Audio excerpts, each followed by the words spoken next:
Welcome to the Redline Report, powered by HireMaster. I'm Caleb Bowen, and this week on the Redline Report, we're talking about nuclear verdicts, port congestion and strikes, New York's fuel shortage, and more.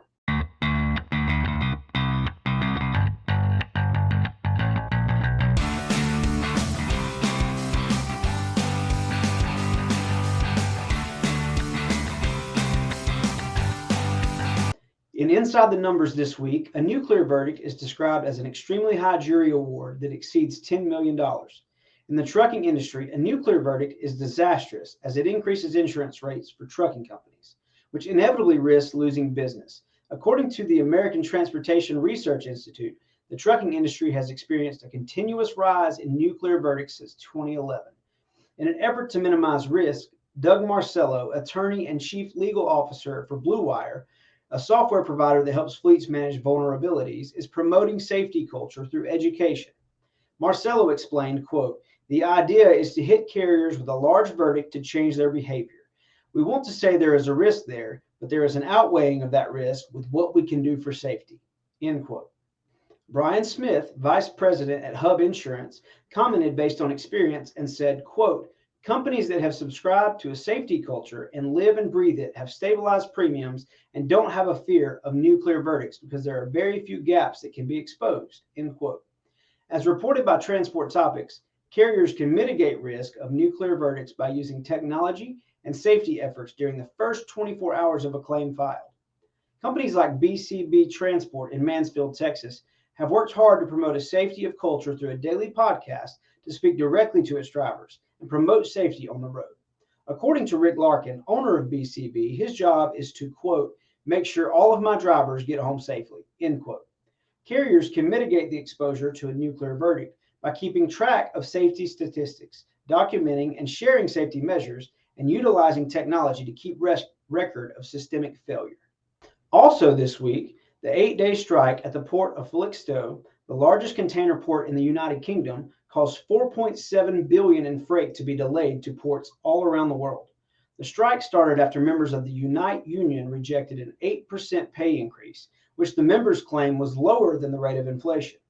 C.H. Hutchinson Holdings, which owns the port of Felixstowe, reported record profits in 2021, seeing a 75% in profits year-over-year increase, as 48% of all in containers in the UK pass through the port. Although profits are down in 2022 due to lower volumes, the company said the 8% increase was fair. Project 44, a US-based visibility company, claimed that the 8-day strike will have far-reaching consequences both regionally and across Europe. The strike has also caused Maersk, the second largest ocean carrier in the world, to pull back vessels, which impacts ocean cargo globally. In a statement, Maersk said, quote, "We expect the strike action to have a significant impact to the vessel lineup and are working along with vessel partners to mitigate risk and disruption as much as possible," end quote. This week in Freight Insights, congestion at the ports of Los Angeles and Long Beach continues to be a problem, and the solution might be found in the Mojave Desert. The Mojave Inland Port Project, a proposed 400-acre facility planned for an area 90 miles northwest of Los Angeles, cleared its biggest hurdle to date by receiving site plan approvals from California state officials. The facility, which will be able to accommodate up to 3,600 trucks each day and over 3 million per year once fully operational, will provide welcome relief to the Southern California ports, which set a record in 2021 with over 14 million 20-foot equivalent units, or TEUs, combined. Richard Kellogg, chairman of Pioneer Partners, the firm behind the development of the facility, said, quote, 10 years ago, the average time in a port for a big container ship was maybe 100 hours. Now it's over 300 hours, and these ships can cost $200,000 a day. For reasons of cost alone, we think that it makes sense to take containers off of ships, put them on a train, rail them 3 hours to the Mojave, and dispatch them to their final location. After receiving building permits and breaking ground, construction will begin by the end of this year, and the plan is for this facility to be fully operational by 2024. With the holiday season rapidly approaching, port congestion and ocean carriers may bring stress to retailers hoping to fill shelves well in advance of the holiday season.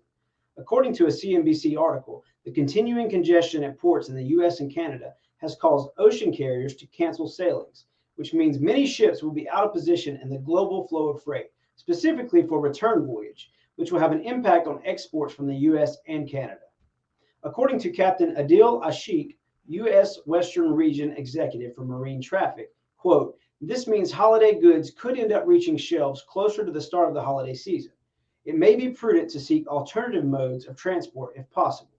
Marine traffic, which tracks ocean sailing and port congestion, shows 39 vessels at anchor of the port of Savannah and 22 vessels at anchor of the port of Houston, with no signs of congestion clearing up anytime soon. In the news this week, New York fuel inventories have reached an all-time low. According to government record keeping, diesel tanks in the New York Harbor region have reached the lowest levels in nearly 3 decades. Additionally, supply is decreasing at a time in which the country's demand for fuel has increased to a year-to-date high. Suppliers are now utilizing expensive U.S. vessels in an effort to move fuel into the region and reduce potential shortages. As reported by Bloomberg Vessel Tracking, vessels in Oregon and Florida are delivering fuel to New York by the end of the week. Reed Janssen, the senior commodity analyst at Kepler, said, quote, "It's rare, but not unheard of for Jones Act vessels to move Gulf fuel into New York," end quote. The Jones Act requires goods that are to be moved between U.S. ports to be transported only on domestically built ships. According to Argus Media, a price reporting agency, the Jones Act freight rates are $4.54 per barrel. Based on Bloomberg data, shippers are willing to pay these high rates only when fuel prices reach significant premiums over the Gulf Coast. Rates are currently standing at 44 cents per gallon. The energy drink launched in 2002, Monster Energy, has faced higher costs on grocery store shelves as a direct result of the high demand and importing of aluminum cans. During the corporation's earnings call, reports indicated the company paid approximately $66.7 million in higher freight costs in the second quarter of 2022. This figure included the cost to import empty aluminum cans.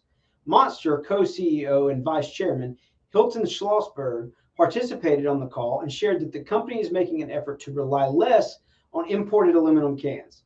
Schlossberg said, quote, "We are not in this business for the second quarter of 2022. We are in this business for the long term, and it's important to us to ensure that our customers and our consumers continue to have energy products," end quote.